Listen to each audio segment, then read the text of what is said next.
এই রমজান মাস আসছে, অনেক ব্যবসায়ী ভাইরা আপনার গোডাউনের ভিতরে, কোল্ড স্টোরে রমজান মাসে মুসলমানদের প্রয়োজনীয় সব পণ্য টনে টনে আনিয়ে আপনি ঢুকে রাখছেন। কথা কয় না কেন?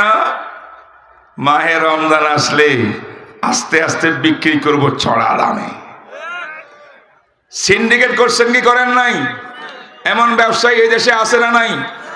দেখবেন সেই ব্যবসায়ী মুসলমান, সেই ব্যবসায়ী মসজিদে প্রথম কাতার নামাজ পড়ে, প্রতি রমজানে হয়তো উমরা করে, হজ করে, বাহ্যিকভাবে সব সুন্দর। উনি জানেন না এইভাবে আল্লাহ রসুল তো রমজান মাসে গরিব মিসকিন যারা আছে, লেবার কর্মচারী যারা আছে, রসুল বলছেন হে আমার সাহাবারা, কর্মচারীদেরকে অর্ধেক ছুটি দিয়া দাও, হাফ ডিউটি করবে, বেতন পাবে ফুল, পারলে আরো বেশি দাও, পুরা বেতন পুরা টাইম তাকে খেদমতে লাগাইও না, চাকরি করাইও না। দান করো, গরিবের পাশে দাঁড়াও, অসহায় মানুষের পাশে দাঁড়াও, এবং কোন রকমের অত্যাচার, মুখে কোনো ভাষা খারাপ করিও না। মুসলমানের খেদমত করো, মুসলমানের খেদমত করো। মাহে রমজান এটা খেদমত করতে করতে তুমি একদিন আল্লাহর পেয়ারা হয়ে যাইবা। এই সবক হাদিসের কোরআনে, ঠিক না বেঠিক কোন? আজকে সেই মুসলমান হইয়া আমরা নিজে দান্দায় আছি, আমি কেমনে বড় লোক হব? রমজানের পণ্যগুলো স্টকে রাখিয়া বাজার ছুট করাইয়া এক এক কেজি ডাবল লিডাবল চোডাবল দাম বাড়াইয়া তারপরে রমজানে মুসলমানকে খাওয়াবো, আর আমার পকেটে এক রমজানের ব্যবসা দিয়া আমি আলাউদ্দিনের চেরাগ হয়ে যাব, অনেক বড় কোটিপতি হইয়া যাব। তার মানে কি আপনি দুনিয়ার কুকুর, দুনিয়ার লোভ, আপনার মধ্যে মুসলমানের কোনো মায়া নাই, ইসলামের কোনো মায়া নাই, রমজান মাসের কোনো শ্রদ্ধা নাই, কোনো ভক্তি নাই। আপনি তারাবির নামাজের কোনো একরাম করলেন না, সেহরির একরাম করলেন না, ইফতারের একরাম করলেন না, আপনি পকেট বাড়ি করার সব ব্যবস্থা করলেন। যদি এমনটি হয় তার মানে আপনি দুনিয়ামুখী, দুনিয়ামুখী। যার মুখ দুনিয়ার দিকে, দুনিয়ার লোভ, তার ঈমান কখনো পাকাপোক্ত হয় না। শিক্ষণীয় আছে না নেই? এক কথা সাহাবী এটা বললেন। দুই নম্বর মনে রাখবেন, দুই নম্বর কথা, সাহাবী বলে যালিকা আসহারতু লায়ালি।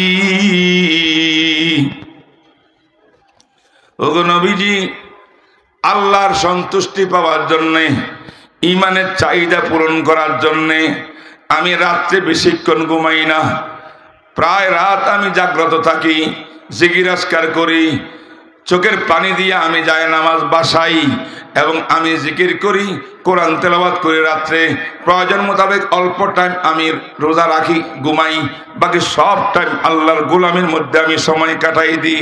রাত্রে আমার ঘুম হয় না। আল্লাহু আকবার, আল্লাহু আকবার।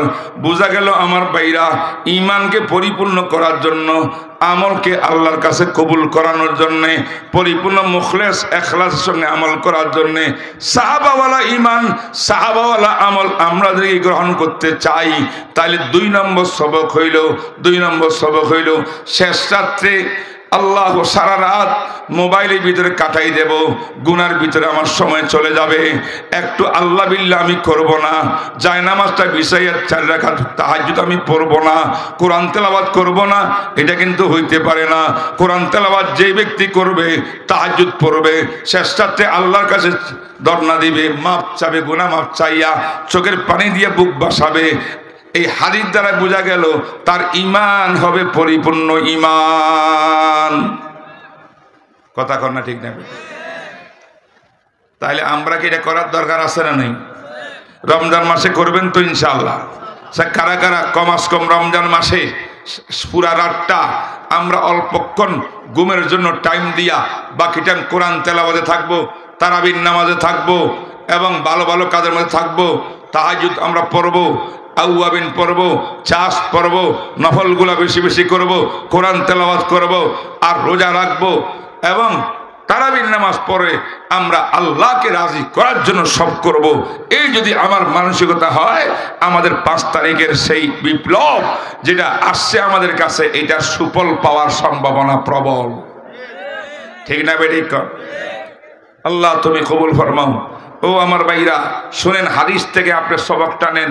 এটা আমার আর আপনার কোনো কাহিনী, ব্যক্তিগত বিষয় না, এটা হাদিসের বিষয়। হাদিসটা মুসনাদে বাজ্জারের ভিতরে আছে, মুআজামুল ওয়াসিত ইমাম তাবরানী লিখেছেন, এবং এই হাদিসটা মুসনাদে আহমদ ইবনে হাম্বল এই কিতাবের মধ্যে এসেছে।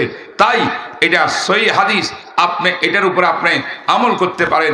এই সাহাবী বলেন, 2 নম্বর, আমি রাত্রে ঘুমাই না।